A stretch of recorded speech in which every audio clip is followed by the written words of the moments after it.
somewhere on pages 756, 57, or 760. I've got two sticky notes. So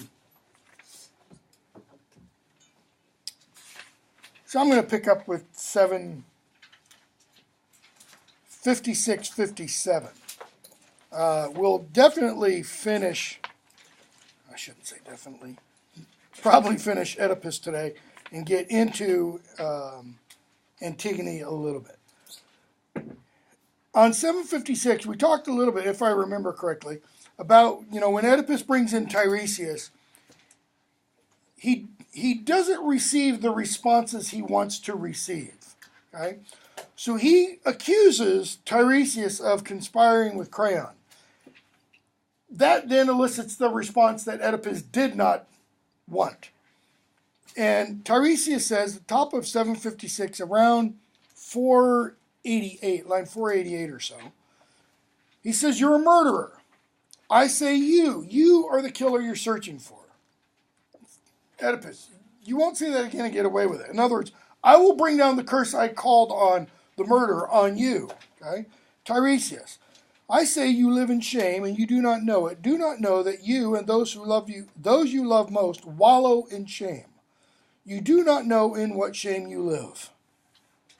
Now, it should be fairly clear to most astute individuals kind of what Tiresias is getting at there. It's completely going over Oedipus's head. And remember, Oedipus is supposed to be one of the wisest men around because of his solving the riddle of the Sphinx. Okay? You'll pay for these insults, I swear it. Not if the truth is strong.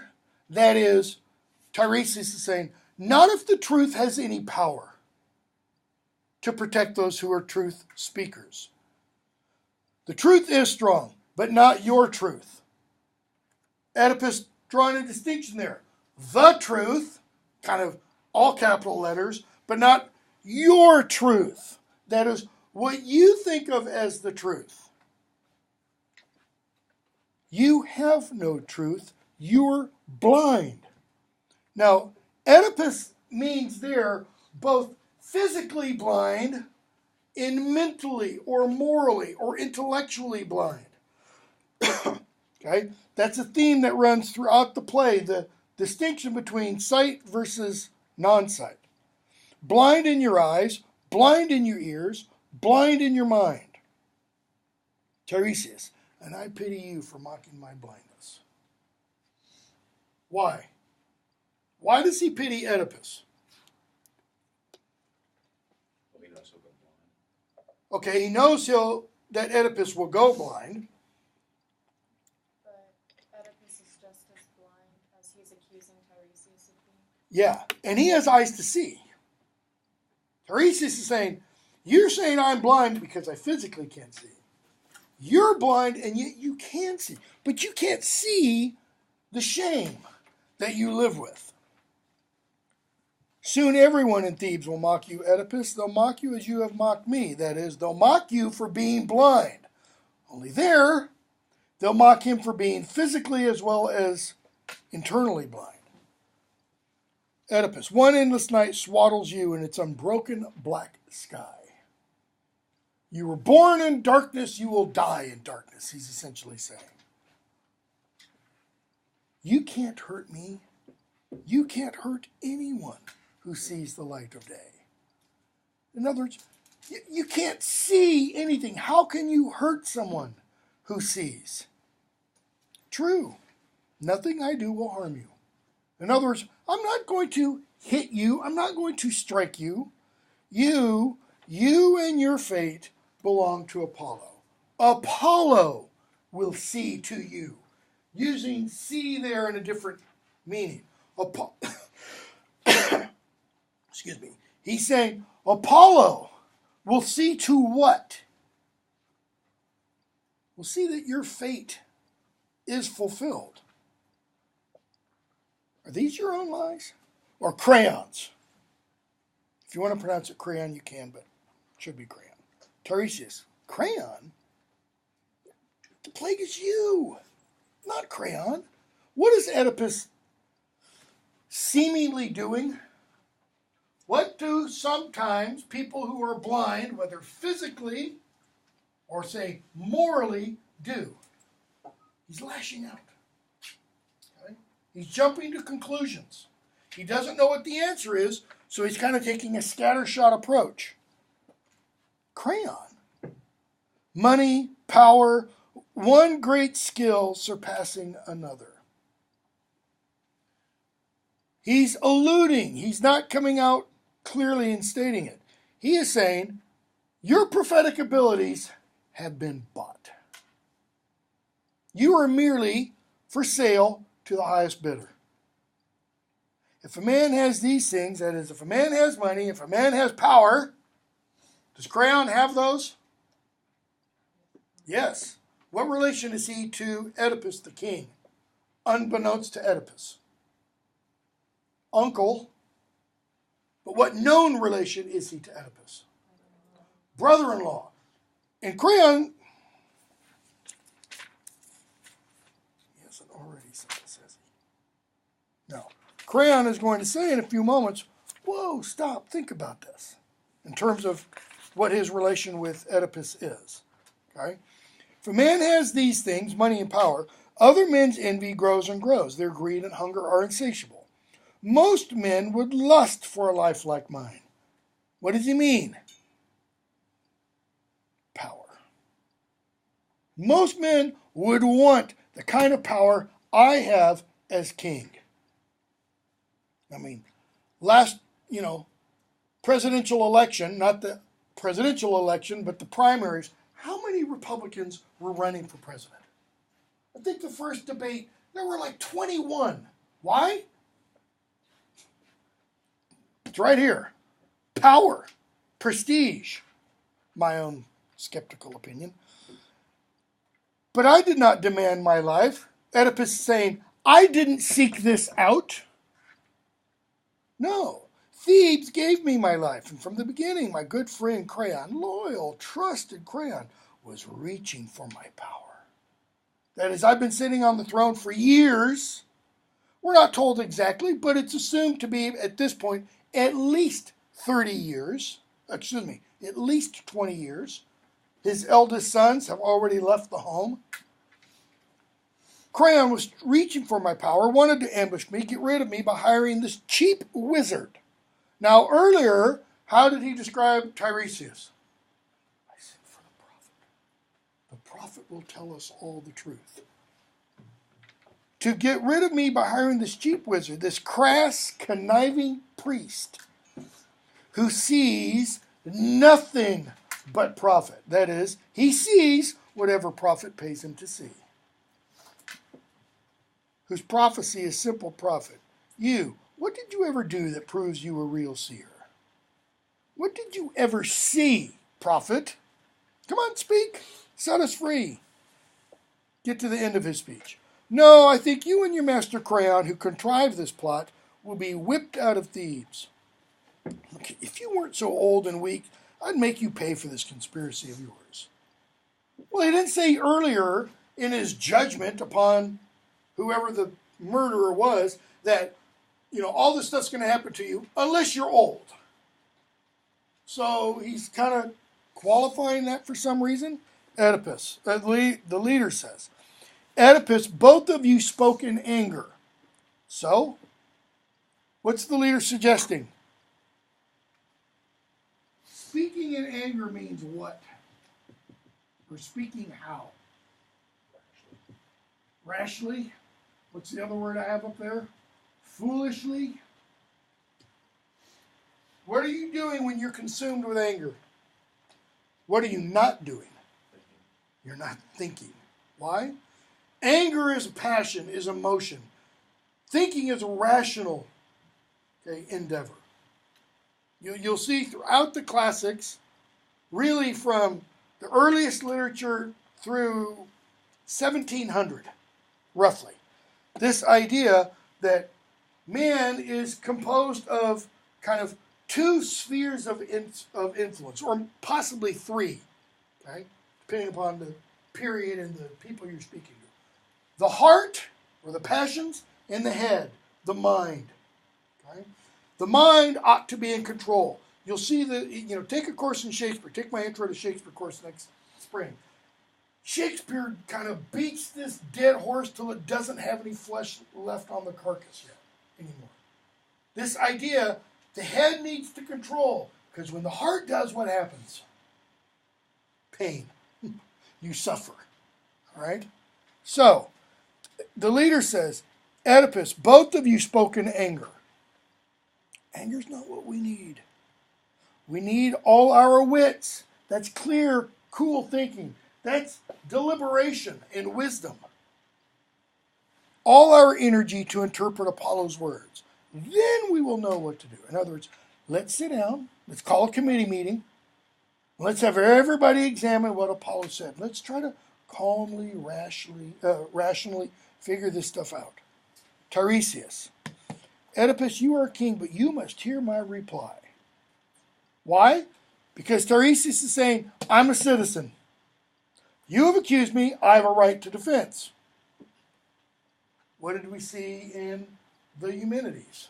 We have the setting up of the trial system. He's essentially saying, you've accused me. I get a time to defend myself now. My right to speak is just as valid as yours. I'm not your slave. Creon is not my patron, that is, my profit maker, if you want. My master is Apollo. I speak only what Apollo tells me to speak. I can say what I please. You insulted me. You mocked me. You called me blind. Now hear me speak. Okay? Does this sound like somebody who's angry? Does it sound like somebody being rash? Just popping off? No, not really. You have eyes to see with, but you do not see yourself.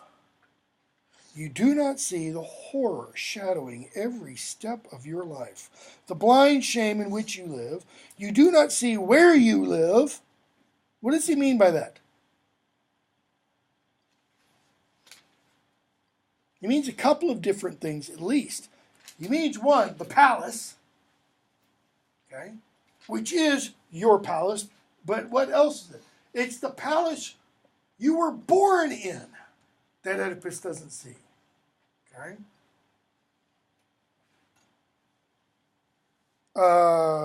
You do not see where you live and who lives with you.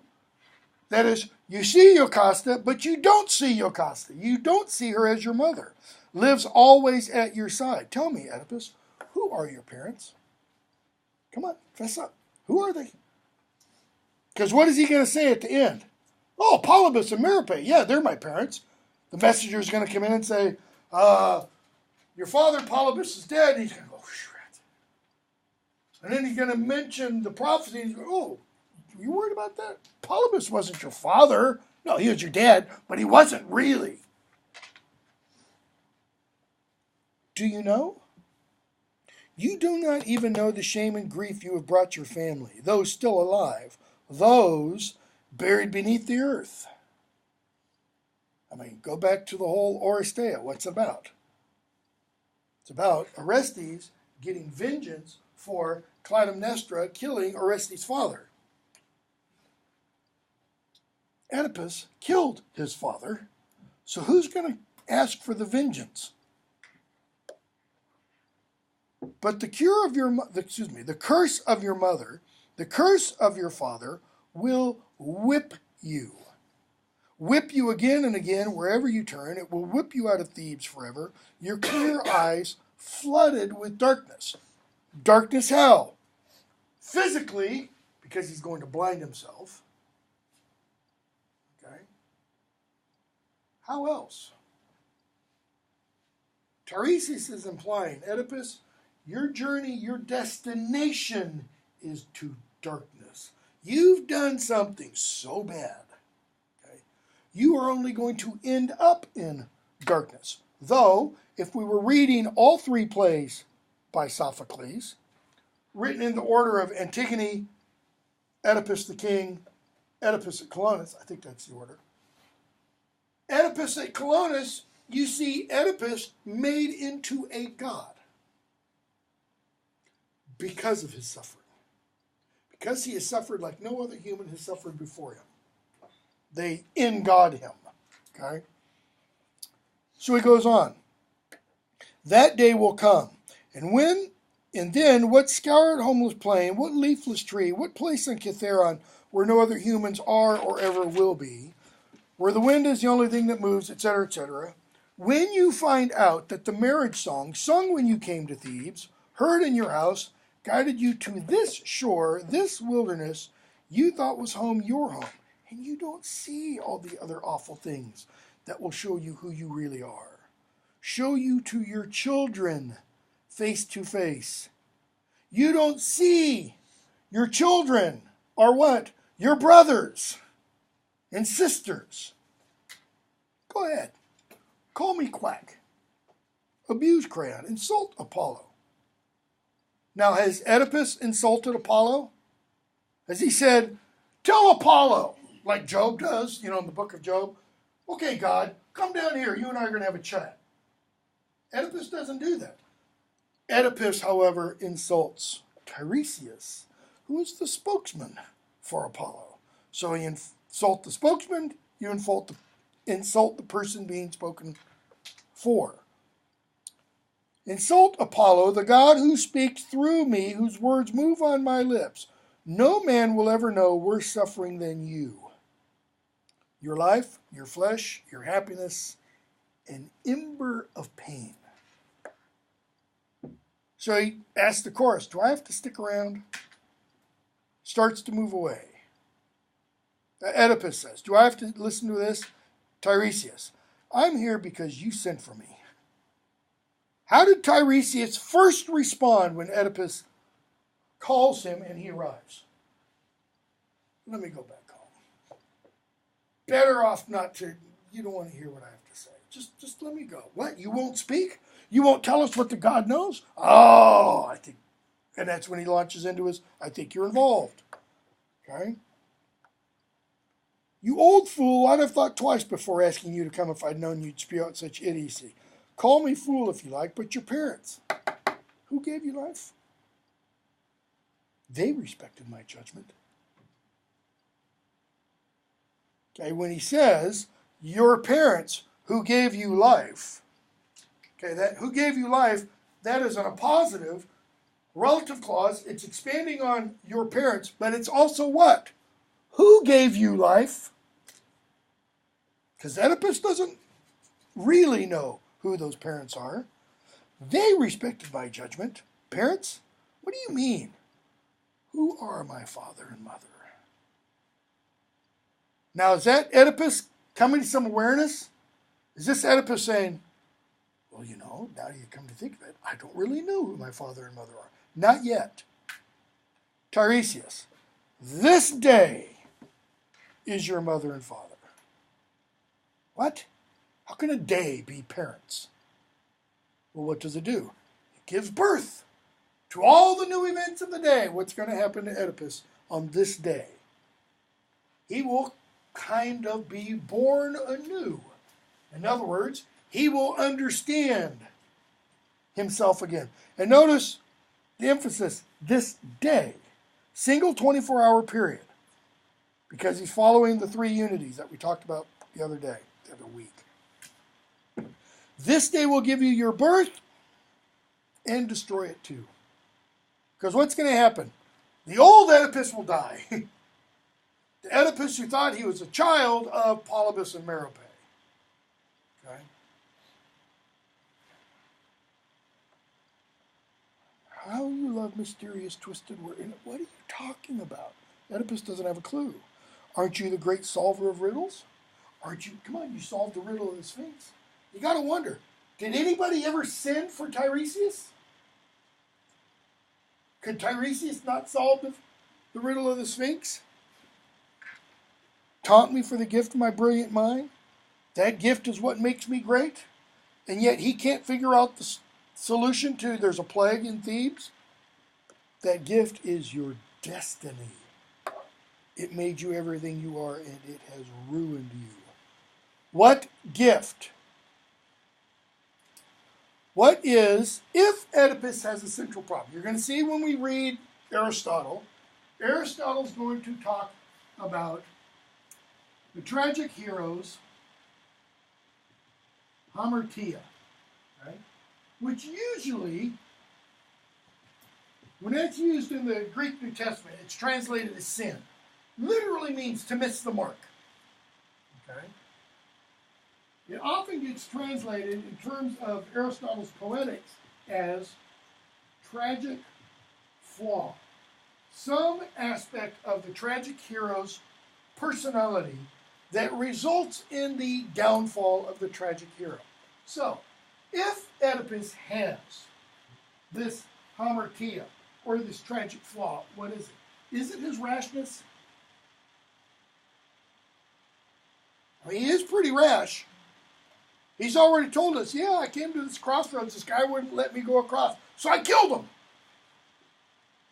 Tiresias comes in, says, I don't really want to answer the question. Oh, you're involved. I mean, that's pretty rash action. But is that really it?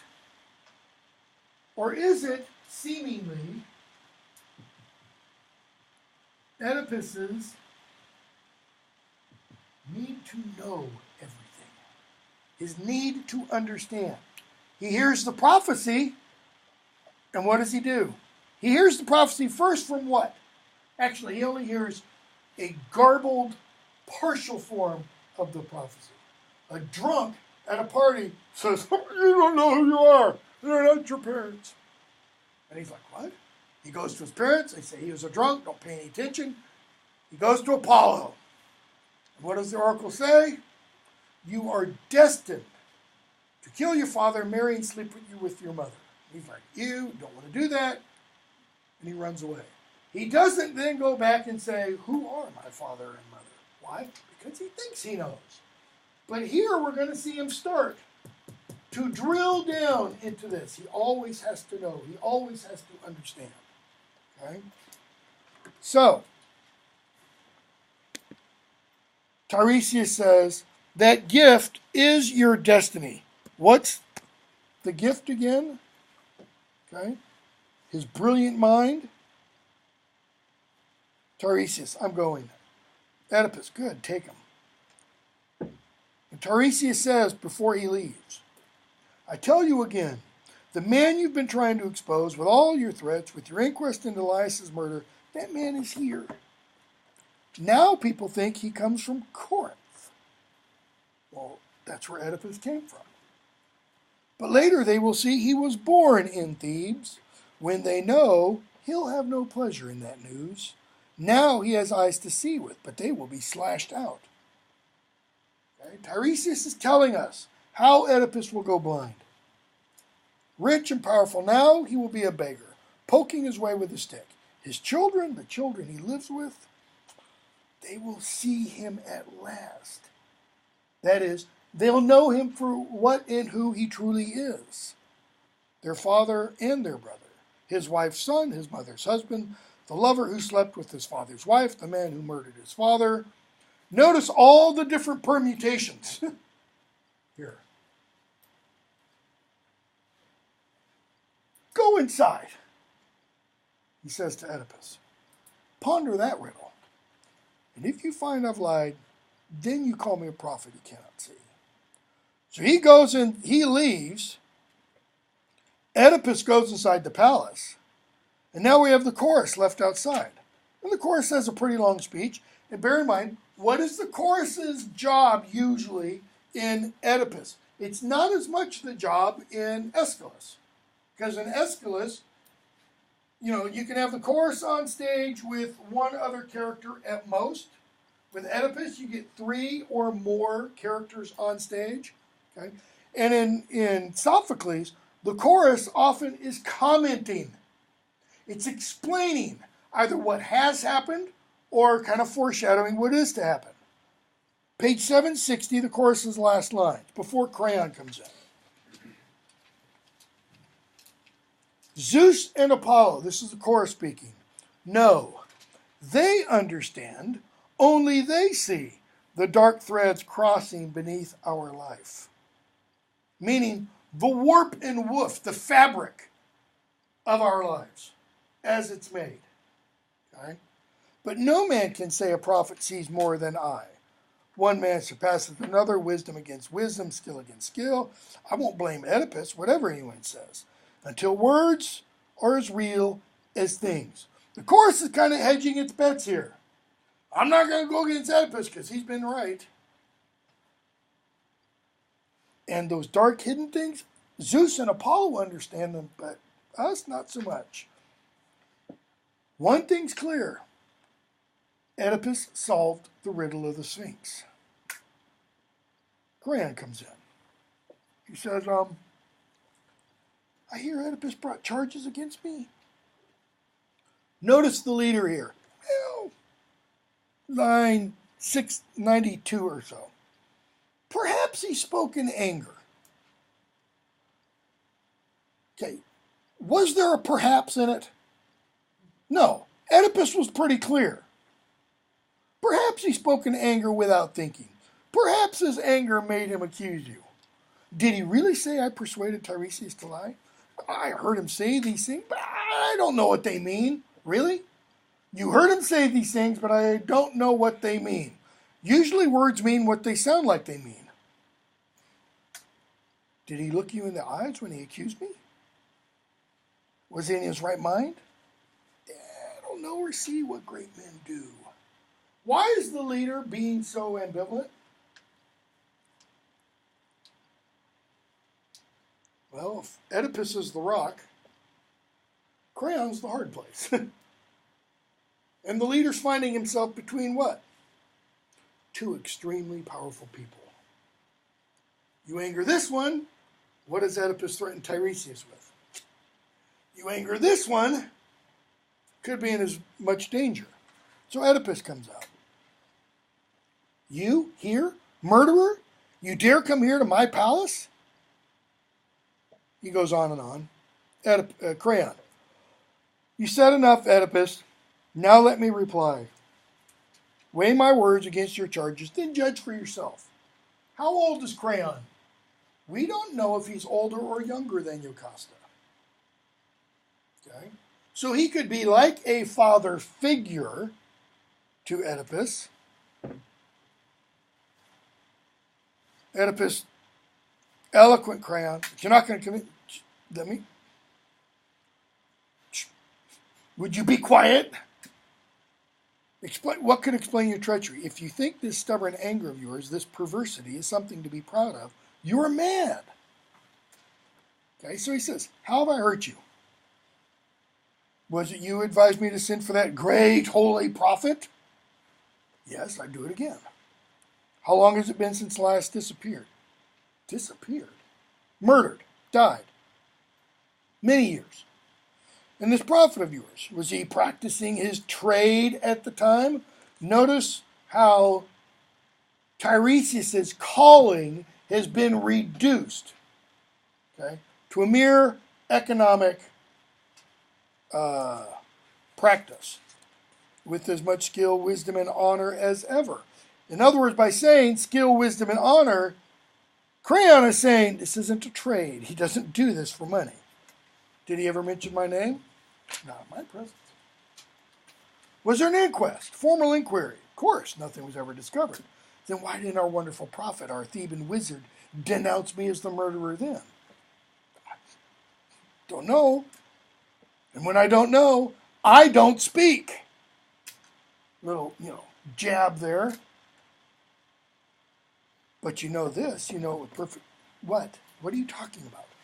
If you and Tiresias were not conspiring against me, Tiresias would never have charged me with Laius' murder. If he said that, you should know. Creon is saying, if he charged you with Laius' murder, then you should know whether or not you murdered Laius. But now, let me ask you some questions. Anything. You'll never prove I killed Laius. Did you marry my sister Jocasta? I married Jocasta. And you gave her an equal share of the power in Thebes. Whatever she wants, it's hers.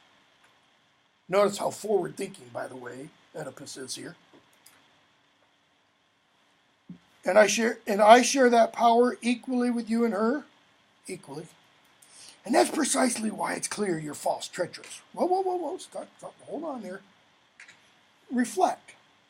what sane man, that is, what man in his right, clear thinking mind, would prefer a king's power with all its dangers and anxieties when he could enjoy that same power without its cares and sleep in peace each night?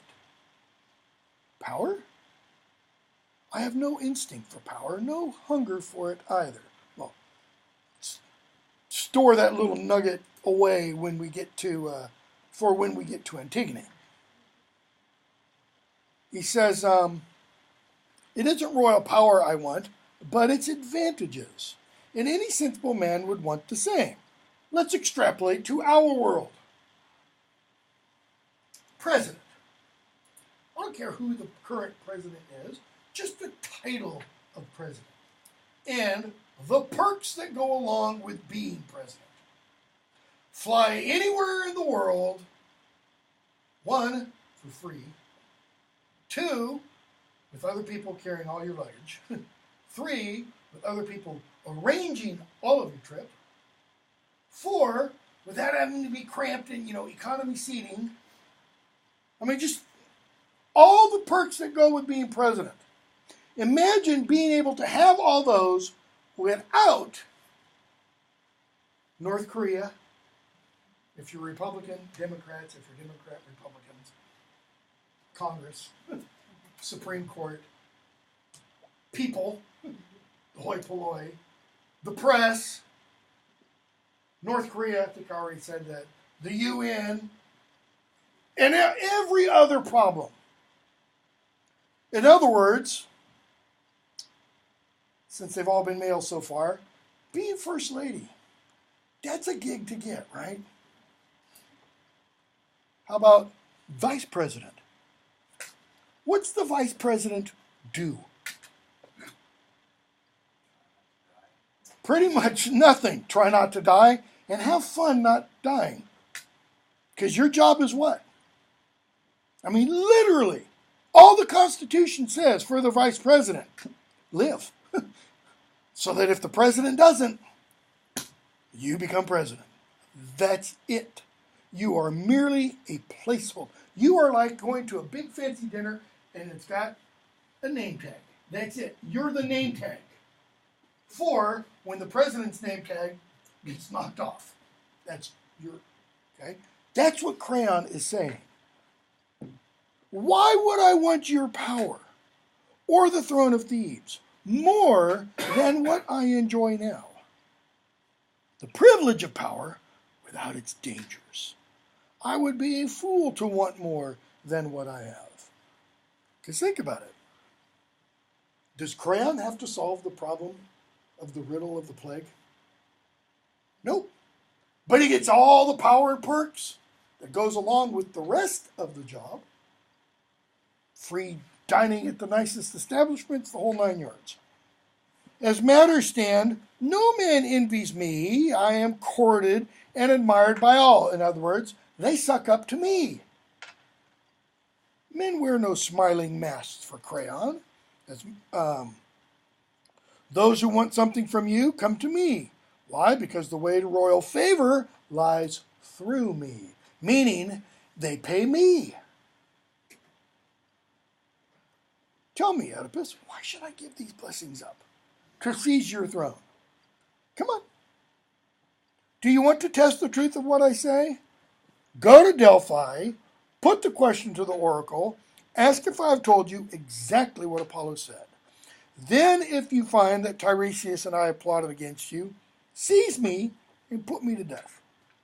What's he just offered? Legitimate reason to kill him. Okay, yeah. But you have to test what I'm saying first. And if I'm lying, publicly execute me. Now, that's a pretty stark challenge. Okay? Good words, says the leader. For someone careful, afraid he'll fall. In other words, you wouldn't say that if you weren't damn sure. But a mind like lightning stumbles. Why a mind like lightning? What does it? It's quick. It's rash. Quick, it's rash. Lightning illuminates, right? For how long? instantaneously. And when a clever man plots against me and moves swiftly, I must move just as swiftly. I must plan. Oedipus is saying, yeah, but I've got to be like lightning.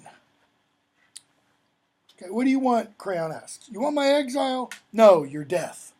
See, that's a little too instantaneous. He didn't think of the reply a little bit. You won't change your mind? You won't believe me? I'll believe you when you teach me the meaning of envy. Says, you talk about envy? You don't even know what sense is.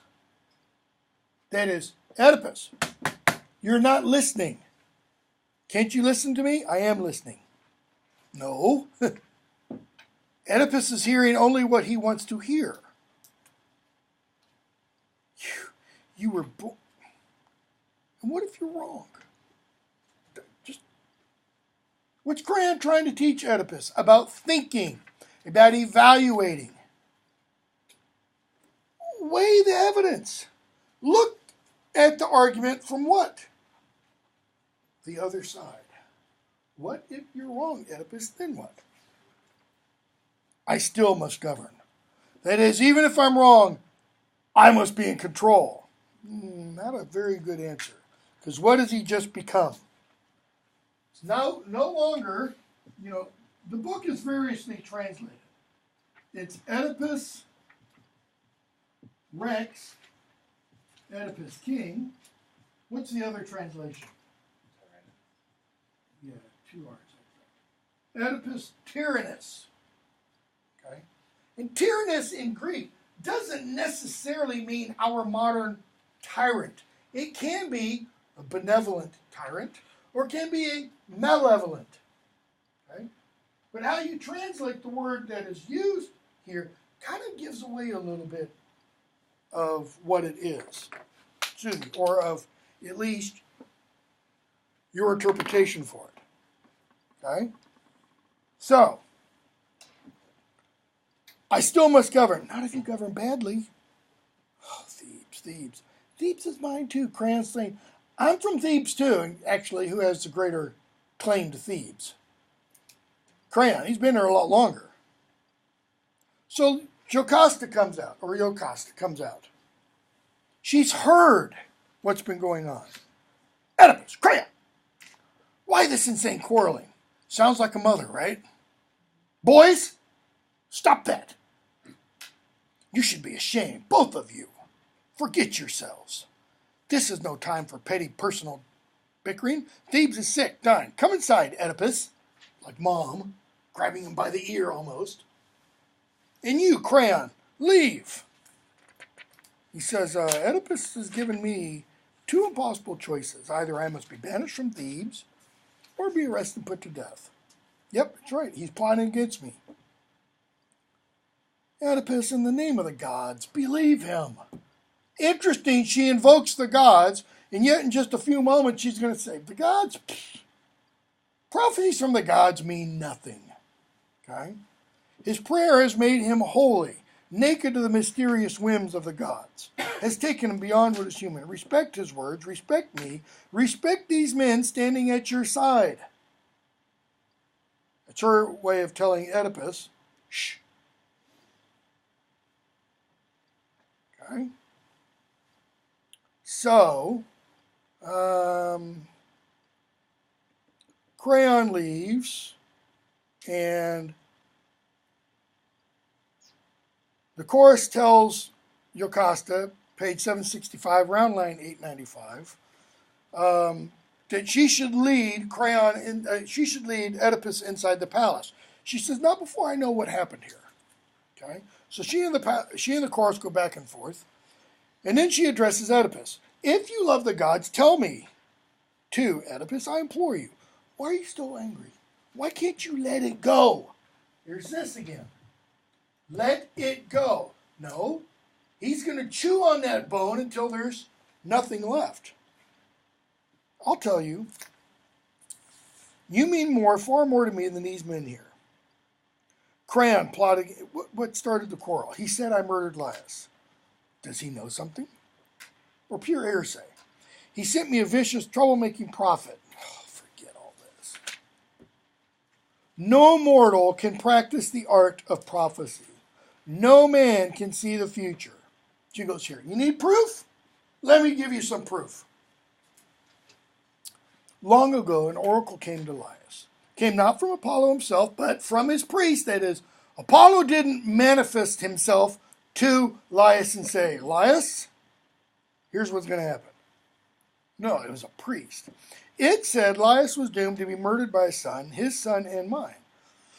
But Laius, from what we heard, was murdered by bandits from a foreign country. Cut down at a crossroads. Notice the number there. Murdered by bandits. My poor baby was only 3 days old when Laius had his feet pierced together behind the ankles, gave orders to abandon our child on a mountain, leave him alone to die. So you see, Apollo didn't make that child his father's killer. Laius wasn't murdered by his son. And Oedipus, who has been very still. Probably what makes him really still is when she talks about our child's ankles being pinned together. It flashed through my mind like wind suddenly ruffling a stretch of calm sea. It stuns me. I can almost see it, some memory, some image. Why are you so excited? You said Laius was cut down near a crossroads? Yeah, that's what we heard. Where? Phokis, where the roads from Delphi and Dahlia meet. When? Well, just before you came to Thebes and assumed power, just before you were proclaimed king. Oh, Zeus, Zeus, what are you doing with my life? Is it Zeus? Or should it be calling out to the fates? Tell me about Laius. How old was he? What did he look like?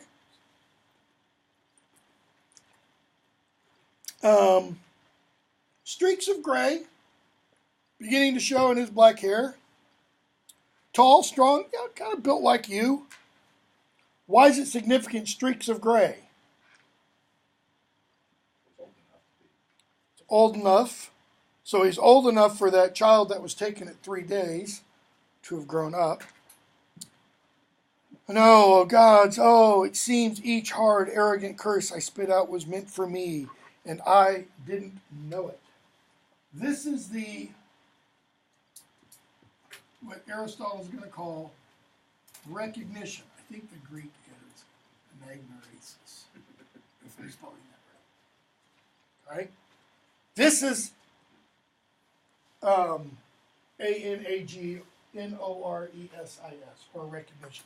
This is Oedipus now seeing, or beginning to.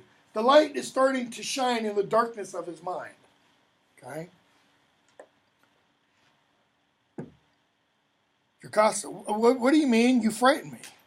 It is frightening. Can the blind prophet see? Can he really see? Okay.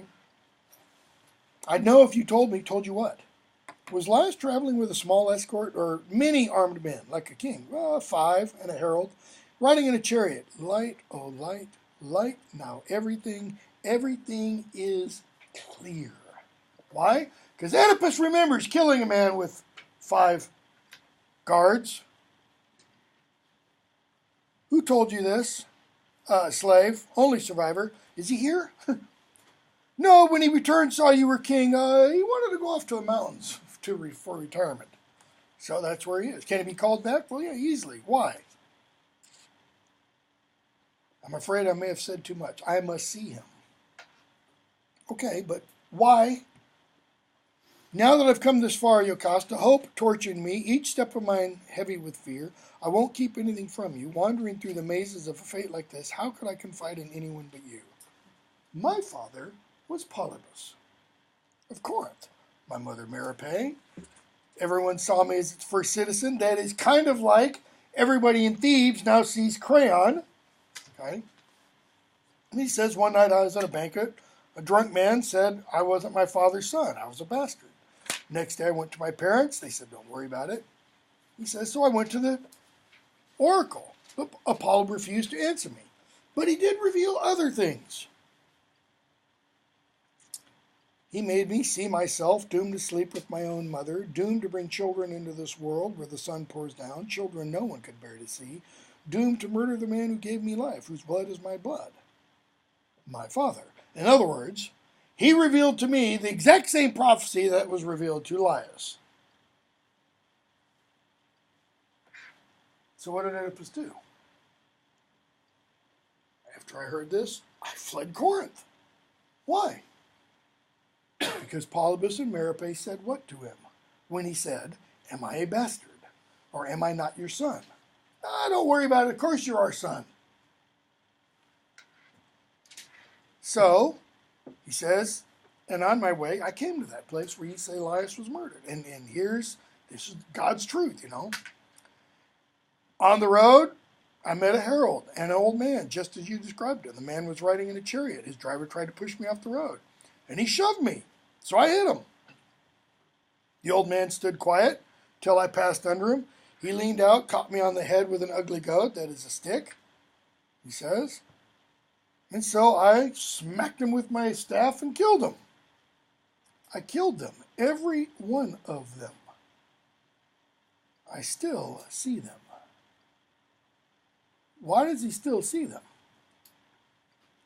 Unresolved guilt. Okay. So he then speaks to the chorus. Hear my curse again. Give this man nothing, that is the murderer of Elias. Let him touch nothing of yours. Lock your doors when he approaches. Say nothing to him when he approaches. And these curses, with my own mouth, I spoke these monstrous curses against myself. These hands, he says to Jocasta, these blood-stained hands made love to you in your dead husband's bed. These hands murdered him. Okay?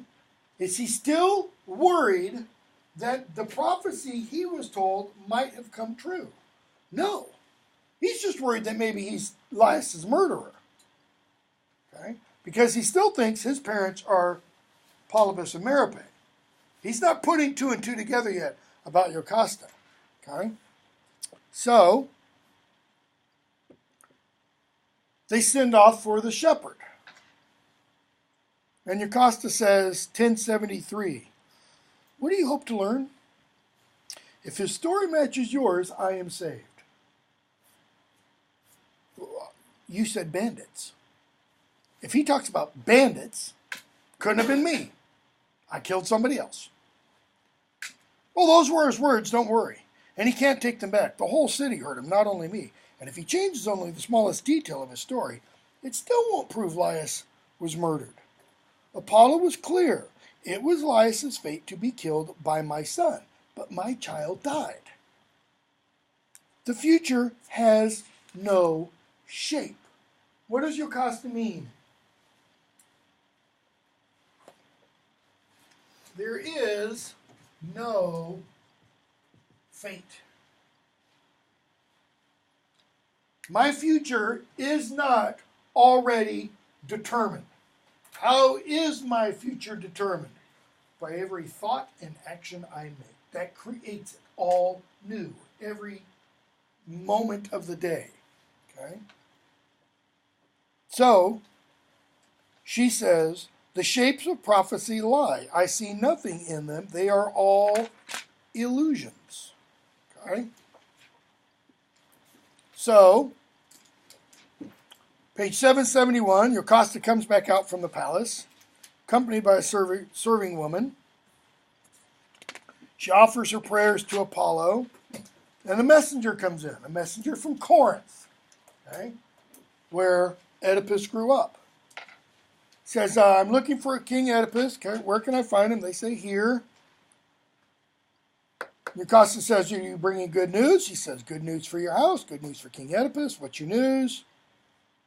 Well, it's actually kind of sorrowful news. People of Corinth want Oedipus as their king. So he can't be king of both. He either has to choose Thebes, stay in Thebes, or become king of Corinth. Okay? What about Polybus? He's in his grave. He's dead.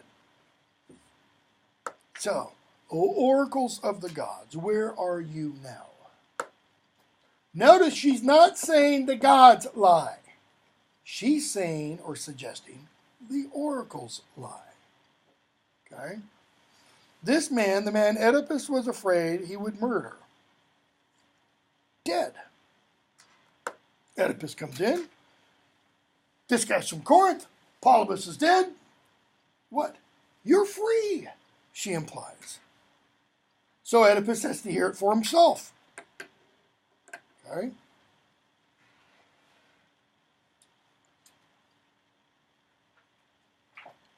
And pick up with 12:18 or so. Oedipus says, Jocasta says, you have nothing to fear, not now, not ever. But the oracle said I'm doomed to sleep with my mother.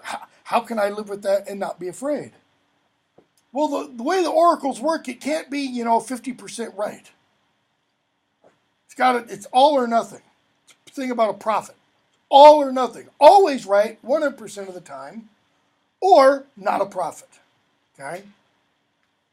Jocasta, why should men be afraid of anything? Fortune rules our lives. Luck is everything. Things happen. Future's darkness. No human mind can know it. And then she gives us Freud's idea of the Oedipus complex. Takes it from this.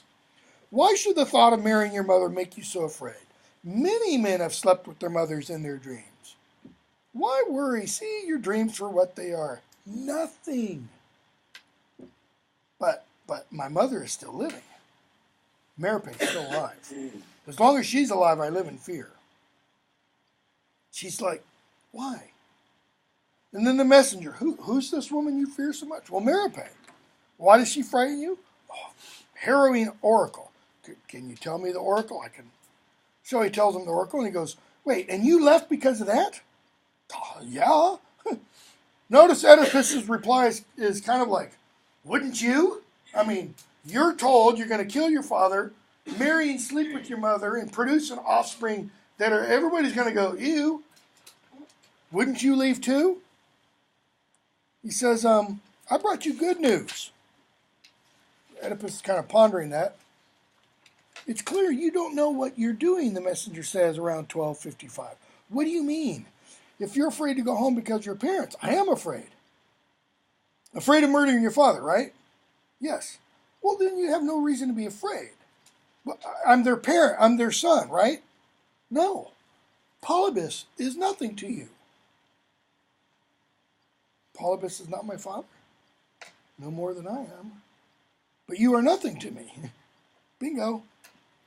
Then why did he call me his son? Because I gave you to him. With these hands, I gave you to him. How? He had no children. And where did you get me from? Did you find me? I found you squalling, left alone to die in the thickets of Kithaeron. What did Jocasta say? Laius had his ankles pierced and left. Other translations say that he was left on Kithaeron. So here's where Oedipus should immediately put two and two together and go, damn. What were you doing on Kithaeron? Herding sheep? And he says, I was a drifter. Oedipus, save me. Was I hurt when you picked me up? Look at your feet. Why do you bring up that childhood pain? Why? Oedipus means club foot. Both of his feet are clubbed. Okay? Because of the growth of extra calcium bone material, because of the pin that had been driven through his ankles. Probably another reason for him being a little bit rash. People make fun of him, and he just, has to prove himself. I cut you free. Your feet were pierced, tied together at the ankles with leather thongs strung between the tendons and the bone. I got you from another shepherd. Who? Do you know? Worked for Laius. Laius, king of Thebes. Yep, same one. Any of you know the shepherd? I think he's the one you sent for, the messenger. But Acosta, she would know. He goes, do you know this man? The shepherd, he says. What man? Forget about him. Forget what was said. It's not worth talking about. Why? Because Yocasta knows. She has her moment of recognition long before Oedipus, and she's sitting there going, I can't believe for the last 20 years. No, Oedipus, no more questions. For God's sake, for the sake of your own life, isn't my anguish enough? In other words, we'll keep living the way we are, cringe, cringe, as long as nobody knows. You have nothing to fear, Yocasta, Oedipus says. Notice your gloss tells you it's because he thinks that she thinks he's of lowly birth. You know, some poor shepherd just dropped me off on the side of the road, as it were. Even if my mother and her mother before her were both slaves, that doesn't make you the daughter of slaves. Oedipus, you must stop. I beg you stop. Nothing can stop me now. I must know everything. Trying to remember the Greek guy, and his name is escaping me, who stole knowledge from the gods. It's not Empedocles, that's the guy with the lion. And the gods torture him for it. You have another story, the guy who steals fire from the gods, and the gods torture him. And his name's just drawing a blank. But he has to know what only the gods are supposed to know. Okay? I implore you, Oedipus, Yocasta says, for your own good. Damn my own good. Yeah, it's pretty much going to happen. Oedipus, Oedipus, I pray to God, you never see who you are. Okay? And she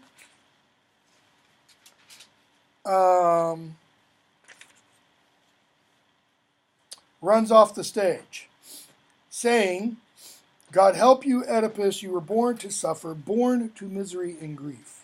These are the last words I will ever speak. Why was he born to suffer? Why was he born to misery and grief? It's a simple answer.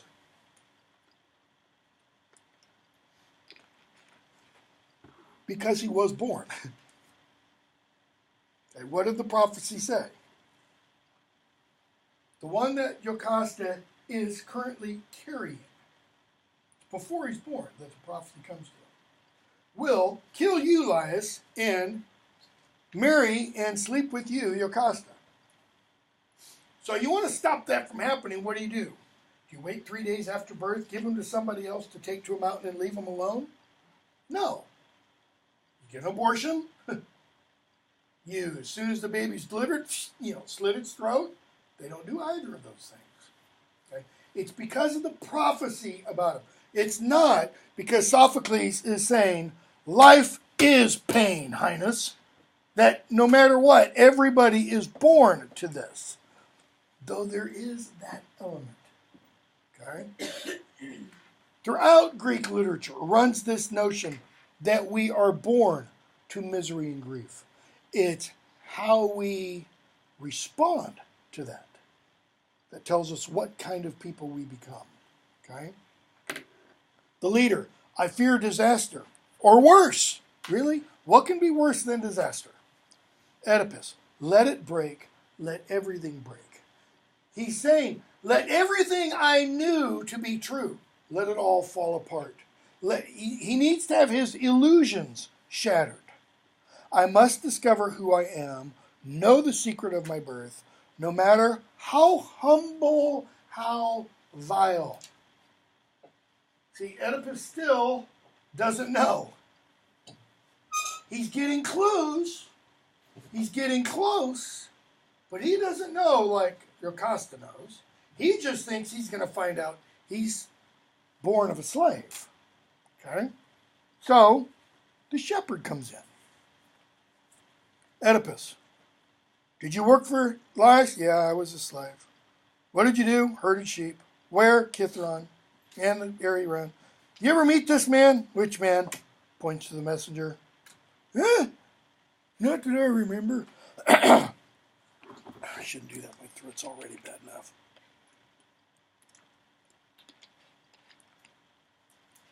And the messenger says, well, no wonder. I'll make him remember. He knows who I am. Says every year, 6 whole months, we would keep our flocks together. He goes, now you remember? Yeah, a long time ago. Remember giving me a baby at the time? What if I do? Why all these questions? That boy became King Oedipus. That boy is this. Okay. Damn you, can't you keep quiet? Don't scold him, old man. Tell me, Oedipus says. Tell me, am I the one? God's sake, don't hurt me. Oedipus, Oedipus, God knows I pity you. What more do you want to know? Because Oedipus' attendant has now pinned the old shepherd's arms behind it. What do you want to know? Did you give the child to this man? Speak, yes or no? Yes. I wish I died. Where did you get him? Lysis' household or where? Wasn't my child given to me. By whom? Someone here in Thebes? One of the children from Lysis' house. Notice, he doesn't say one of Lysis' children. Every time he's asked, he gets close to the mark, but not on the mark. Hamartia, missing the mark. Okay? So each time the messenger is asked, or excuse me, the shepherd is asked, he answers truthfully, he just doesn't answer with all of the truth. A slave child or Lysis' own? Notice what Oedipus does. He hears the answer, and like a good lawyer, he drills down closer and closer. Can't say. It's like I don't remember. Come on. Okay, Lysis' own child. Your wife inside the palace. She can explain it all. She gave you the child? Yes. She wanted me to abandon the child on a mountain. His own mother? Yes, prophecies, horrible prophecies. Okay. Oedipus looks up at the sun. And if I were directing this, I'd have Oedipus, if we had a son, I'd have him look at the sun. Not just glance, but look. Because what happens? You go blind. The sun does what, however? The sun illuminates. It makes everything clear. But in making everything clear, Oedipus goes blind. Why? Because he's been blind all his life. Now, Oedipus finally sees. Light, light, light. Never again flood these eyes with your white radiance. O gods, my eyes, all the oracles have proven true. I, Oedipus, I am the child of parents who should never have been mine, etc. He raises his eyes to the sun, turns, walks into the palace, and the spectacle occurs off stage. He goes in, he finds his wife, mother, dead, hung by her own hands. She takes the sash off and hangs herself. He gets the breeches that are on her gown, pulls them off, and they've got these nice long stick pins. And he goes, gouges his eyes out. So when he comes back out on stage, he's got just this reddish dripping down his face. Okay? Servant comes out, page 781. Yocasta's dead. The queen dead. How'd she die? Killed herself. Okay? Big, long speech about her words. And then Oedipus. And then the doors open, and we have Oedipus standing there. His mask covered with blood. Should have mentioned. At this time, all the characters have these masks on. Okay? So you don't see the person's actual face. And the masks serve to help amplify the sound. So Oedipus comes out, and now he's pretty much just bitching all the time about how bad life is. Moaning, etc., etc. Crayon comes out. Okay? Oedipus explains why he had to do what he did, page 786. I did what I had to do, no more advice. How could my eyes, When I went down into that black, sightless place beneath the earth, he's saying, how could I look at my father? And the other dead members of his family. So Creon comes. Says, I haven't come to mock you, Oedipus. I've not come to blame you for the past. And he says to the attendants, line 1830, you men standing there, if you have no respect for human dignity, at least revere the master of life, the all-seeing sun. Keep in mind, the sun is the symbol of whom? Apollo. Whose light nourishes, he says, cover this naked, cursed, holy thing. That's Oedipus. Don't let the sun shine on. Hide him from the sun. Take him. Do it now. Oedipus says, grant me what I ask. What is it he asks? Drive me out of Thebes. Why? Because Thebes will then be cleansed. Oedipus is saying, I don't deserve to be here. And, according to the Oedipus myth, he leaves Thebes and wanders the rest of his days. That is, he is a man without a country, or a man without a city. All right? Creon, don't worry, I'll take care of it.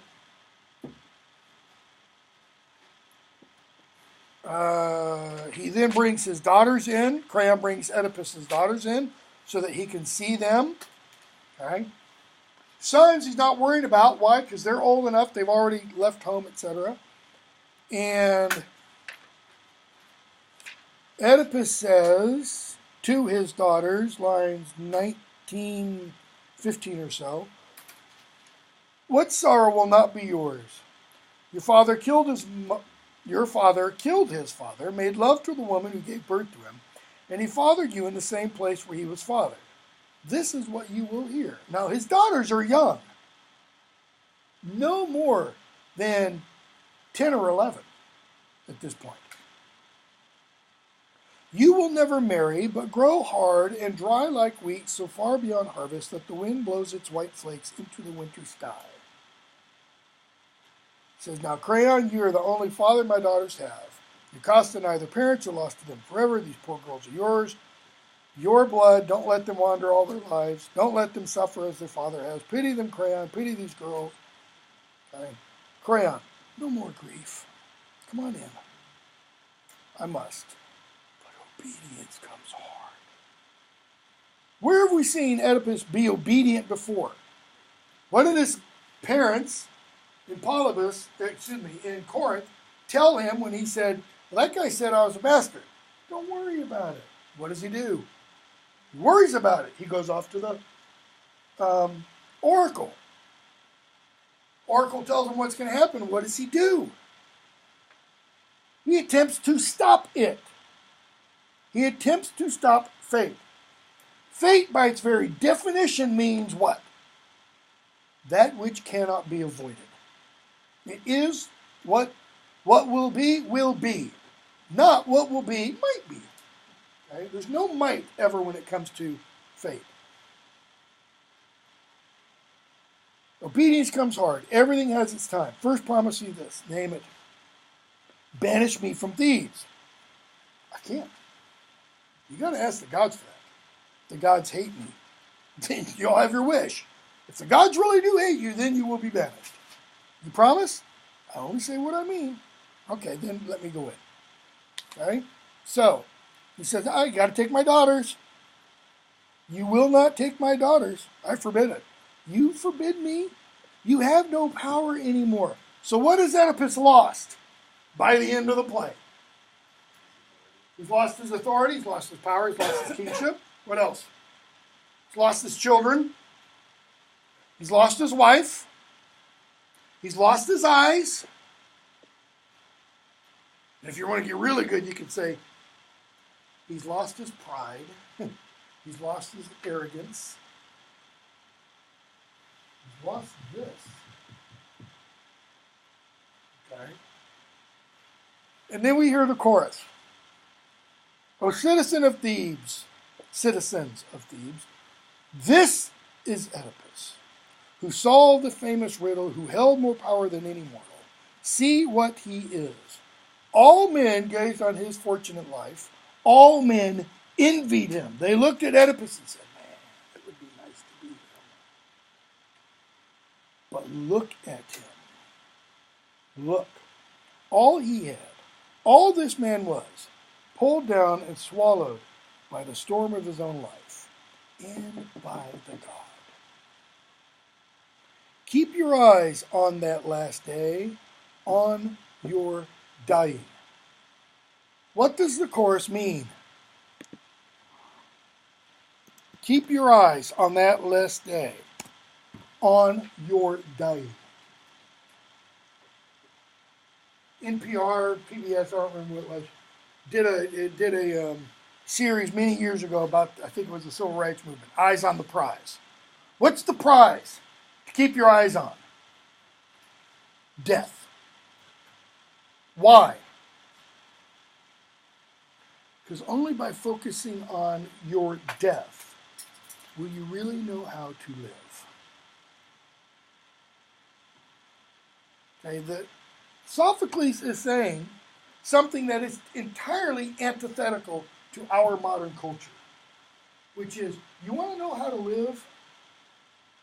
Then you need to know how to die. You need to know how.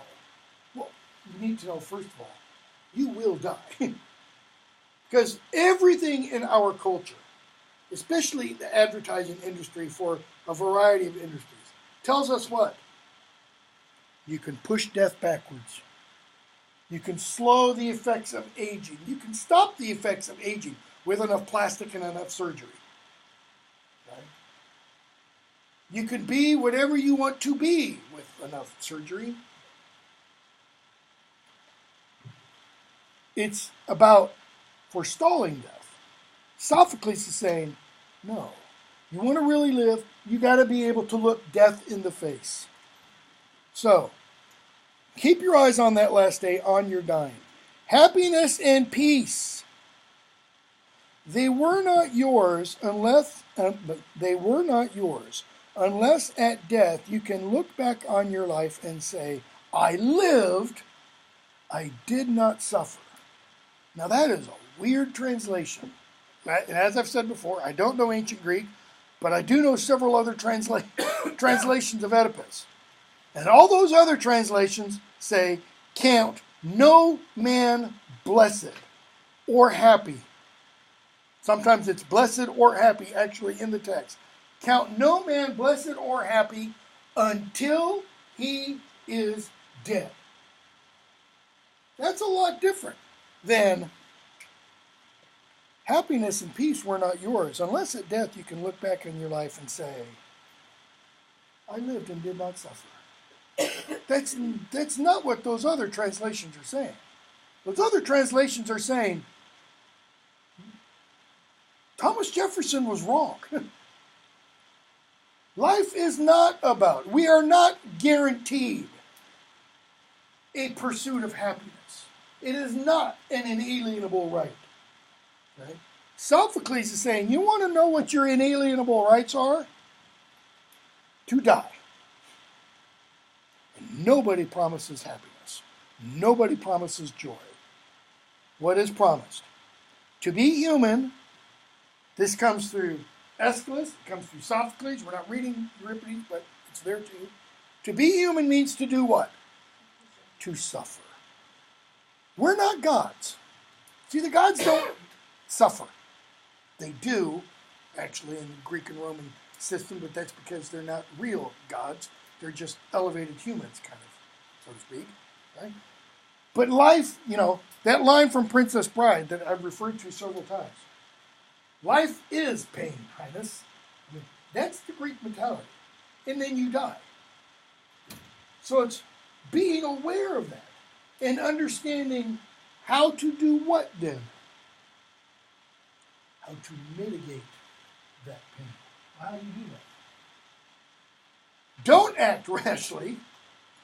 Practice wisdom. Act deliberately, that is with forethought. Okay? Those are all things Oedipus does not do. He gets that crossroads. He doesn't think about it for a moment. Okay? He doesn't remember for a moment. Prophecy said, if I'm going to kill my father, marry my mother, two things I should never do. Kill any man old enough to be my father, marry any woman old enough to be my mother. I'm just going to put those two central tenets of my belief system. Okay? If he had done that, then he would have looked towards the end of his life. I can die happy then, what? If I don't kill any man old enough to be my father, or sleep with anyone old enough to be my mother. Okay, we'll stop there. We'll do all of Antigone.